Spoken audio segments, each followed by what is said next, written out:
Hi, it's Cheryl. Welcome to the third section of the Falling into Winter Knitted Shawl tutorial series. Today we'll be working the ridged eyelet. It's a short section, this one, because I didn't want too many holes in a shawl that's designed for winter. And I also feel that every section doesn't need to be the same width. So I've completed a separator section, and then I've also worked rows 1, 2 and 3 of the ridged eyelet stitch, and that's because they're all knit stitches.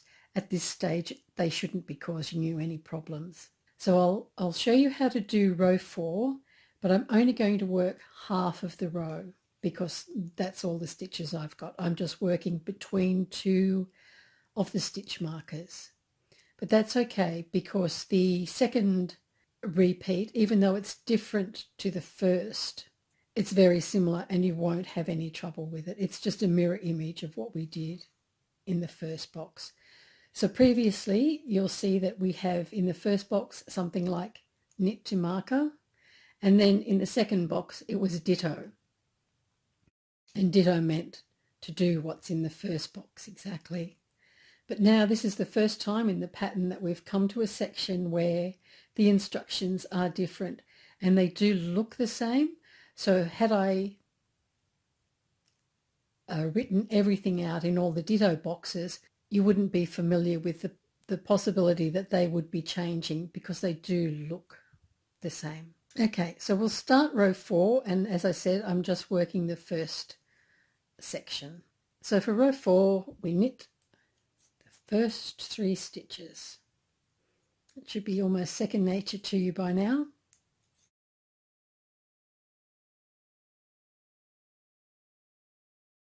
Slip the marker, and then we purl the first 2 stitches. And this is where we start the repeat. We do a yarn over and then purl 2 stitches together. So just enter the front 2 stitches purlwise, yarn around the needle and come back through both of them, and you've done a purl 2 together. And we repeat that until we have 1 stitch remaining before the next stitch marker. So we yarn over, purl 2 stitches together,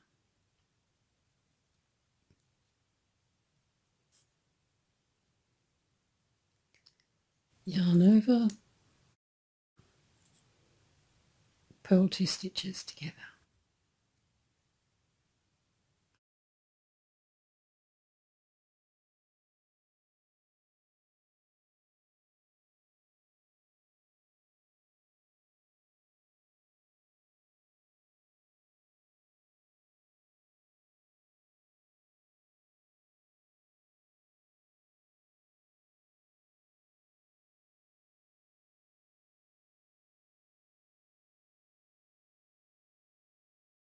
And we're now 1 stitch before the stitch marker, and the instructions say just purl that stitch. Slip the marker, and for me it's knit the last 3 stitches.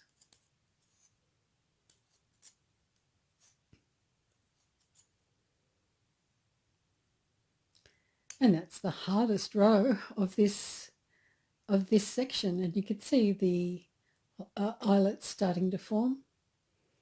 Eyelets is just the fancy word for holes. All right, so I'll work rows 1, 2 and 3 again, and then I'll come back and we'll work row 4 together again. I've finished rows 1, 2 and 3, and now I'm ready to do row 4 again. I quite like this ridged eyelet. It fits in with the shawl, I feel, because it's quite chunky in this yarn, between the eyelets, and that seems to me to add weight to the shawl. Not physical weight, but visual weight.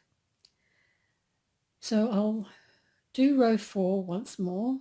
I do encourage anyone who's not familiar with purling 2 together or doing the yarn overs to do it on a swatch like I am before you get to the main shawl, because at this stage you've got over 100 stitches and you don't want to be undoing that because of a mistake that came about because you weren't confident with how to do the stitches. That's just my 2 cents worth. Okay, so row 4 again, we knit the first 3 stitches. Slip the stitch marker.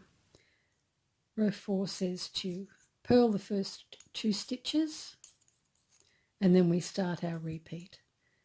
And the repeat is simply yarn over, purl 2 together. Yarn over, purl 2 together. We repeat this all the way to 1 stitch before the next marker.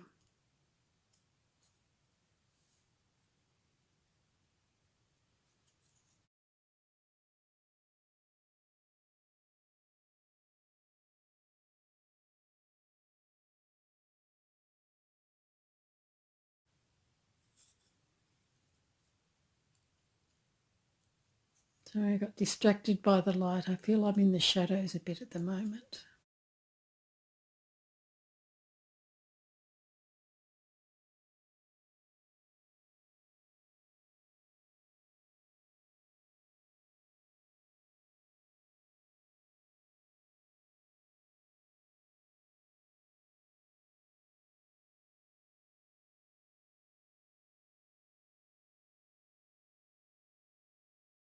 And I have 1 stitch remaining before the stitch marker.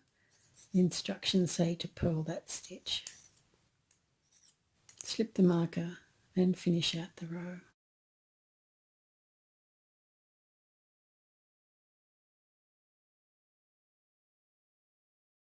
And our instructions say, so from the start, we've worked rows 1 through 4, and then we repeated rows 1 through 4 once, and now we work rows 1 and 2 one final time. I'll do that off camera. So I was working row 1 again, and I realised some new knitters may not know how to knit yarn overs that were made in the previous row. So I stopped and I've come back on just to show you. It's very simple. You probably do know how to do it intuitively, and there's nothing special about it. So this is a knit stitch. This is a purl 2 together from the row before. And so this is what the yarn over looks like on the right side.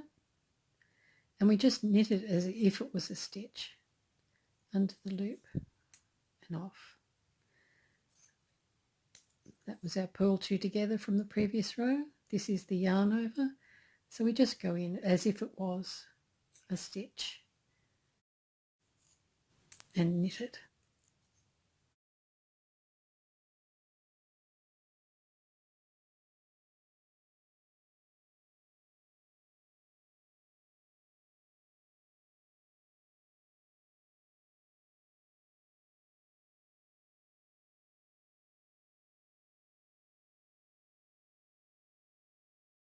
I'll finish this row and row 2, and then I'll come back.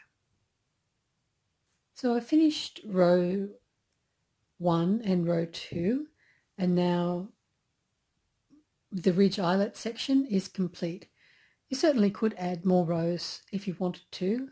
Just keep going from, so if you finished row 1 and 2, just keep going 3, 4, and then cycle back, and just make sure that you end after a row 2. After completing this section, you will do, first of all, we'll talk about the number of stitches. You'll have 121 stitches if you've followed the pattern exactly as written to this point. 57 of those stitches will be in each of the wedges. Again, it doesn't matter if you don't have 57 stitches. The important thing is that it's an odd number and it's the same odd number in both wedges. That will be important for the next section, which is the star stitch section. So after completing the eyelet section 3, we do a separator section. Again, it's exactly the same as separator section 1, for which there's a video up already. And I give you the stitch count for the end of separator section 3. So that's the ridge eyelet stitch. A nice short video this time. It's a very simple stitch, but effective, and hopefully introduced a couple of new techniques to our newer knitters. I'll see you in the next video. Bye for now.